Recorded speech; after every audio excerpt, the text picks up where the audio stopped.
Mama kwaba meso se obe subscribe ye channel no dia ma ye na afei we mia notification bell ne so e dia ka ho na ye dwumedi ebedi bia nso no nsa atumi aka notification no midin e de kechire akwasi ye boa It's a promise. Oh, here by Mamicha and by Sanshak, chief executive. You will not check a cry. And send me a mata ben a cry. Qualities of a good president. Research will be here about, and your ma will be in your free. And I say, your ma, it's me, will be a president of Ghana, and your ma, I was a dead deal. One, a strong vision.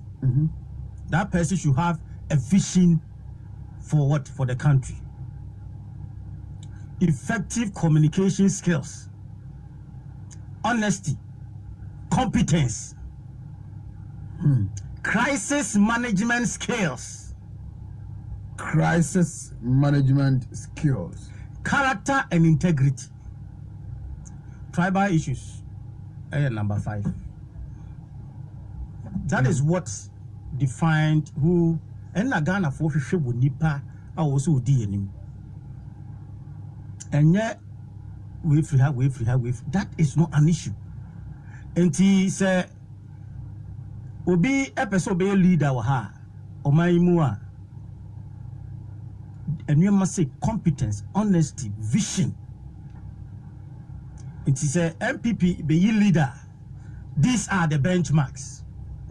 Was say nipa ne hwe so was our character or integrity yana twi no mentanya identity yana wabobo mum like competence, how to manage crisis, a part of a quality of what a leader Ghana. It is obi person be a leader MPP 4th November. These are the qualities that the delegates will be looking at. Obi oba obetimi asolve ma obi odi vision.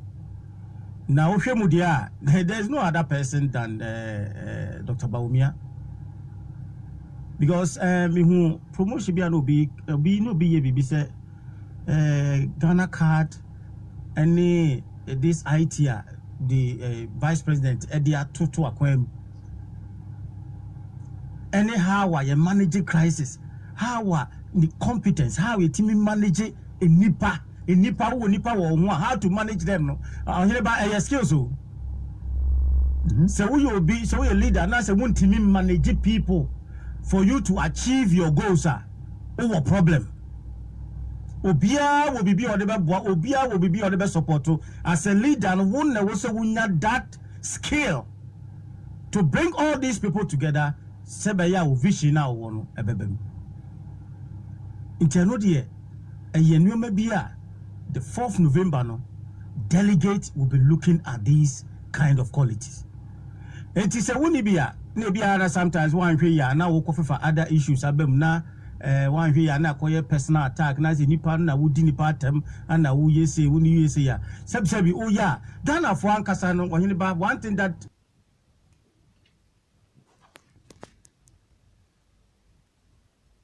atem. Ude ya hwe mu didi atem. Wa wadidi atemwa ya hwe wan hwe ya baby a wo beduru no okwa wani nye ho. Tell us how you will solve our problems. Tell us emfaso asebi party ni benya free so. Tell us how and your man nipa komu no betimi abo enipa de ohine ba obi ani ho asebi ebakuo mu a obi ani issues wan kasa kwa wo issue wo na wo gina ho kwa there are certain issues about you. And it's a woka say obi say ya then na wan kasa kwa na wo kwa wo bu nhu animtia because subject wo gina ho no wo so wonye that correct sir. It is a woka asema for obi hu a ana say wo de obi yisi wa then is ankoye na obi asebse bibia me ne ishaka me nim ni dadadadadere na bia opportunity bia pie na se bia koye ya bia na ishaka koda akotemeto na meto abamo me wu ni bufu ya masa ene say ni me nto abamo ishaka bi me nto ma because adibi wo even secret bi wo so di ko wum Yes, there are certain secrets you have to die with it. It's not everything behind a word supposed to. So a leader who cannot control him or herself is critical. And before mo de you may be say a yipa on aba unity chief executive no way. Na BBS. No we are no bi na no. We are no atu.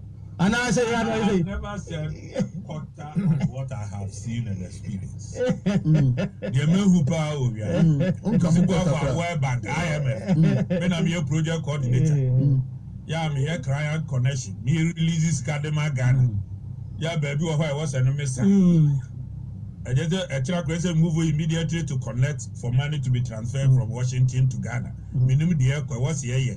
Yes, so one for when you na die bi wo ho a ekoso a enye the boy amanie na fa concept note to mranian fenko cabinet and decide what to do, develop a reform strategy near implement it baby how dey kodokra no nipa do a wo kodo ho no wonu agency no etu na no aduane wo buru so obekum enye ize sa o edu me bi agoro boys create embassy abejo ka akoba.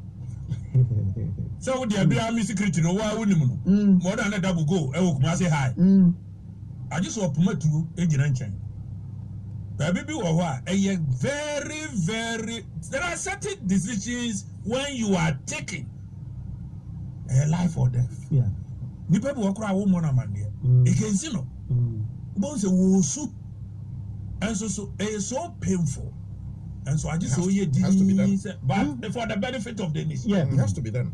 What you say? Jadi bi wa ko dedi na it take you long time before you can call that person.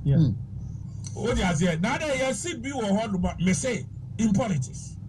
Obi create mba contract no bi di way, enemy ni masumasi way, enemy ni masumasi way, enemy ni masumasi way. Connection will be wa the copy wo wi asese open contract. Na kusibu have the so ko no wa wo benya. I also catch and say no, go and compete and win on merit. I mean, mo kra mo be ye iwa unim. Ah, mo wuntu me mo be ye mo promote him. Ah, ja ko bisa. Why you know what I need to win to me himself. Where Eti onye ba dey make can say leader bia no you need to have and so bia betimi akasa wo ba kasa bi wo ho a untimi nka and that doesn't mean say e bia no nya no kure na wo ka me say asem bi wo ho a na bibi wo ho a yiso di kogu mi ne wo busia ye wo yere ni wo de so nti yam picking leader fourth na me say den ya and me because he say you know I honorable Ken me wofa say you know say next week obeba round your faculty obeba any adeni mo they are also there but your best me the advice am the man say delegate no na Mr. Ishaq can say be say and from maybe wo ho ebo is unstoppable and will be our one in farmer ebo and will be our one time and season no matter what you do. When the season is there and I say the time is up, you can't do anything. And then I want to hear na so o kuntokwa na wontimi nko na ko ya keka no. And no the yempese e BBC. Enti when the time is for everyone, do so e be also there o time no be yi but to end no obi anyone the time so a wanye ho adwuma. People work for it. And yes em from ane wo ho na bia se bi na abefa yi shag na de woko. People work for it. If you are so here in politics, check your relationship, check how you respect people, check how even Christ how you will act. Na and your emotional stability is how when you know also because 4th November they also winning or winning. Now they're winning also there, Dr. Baumia.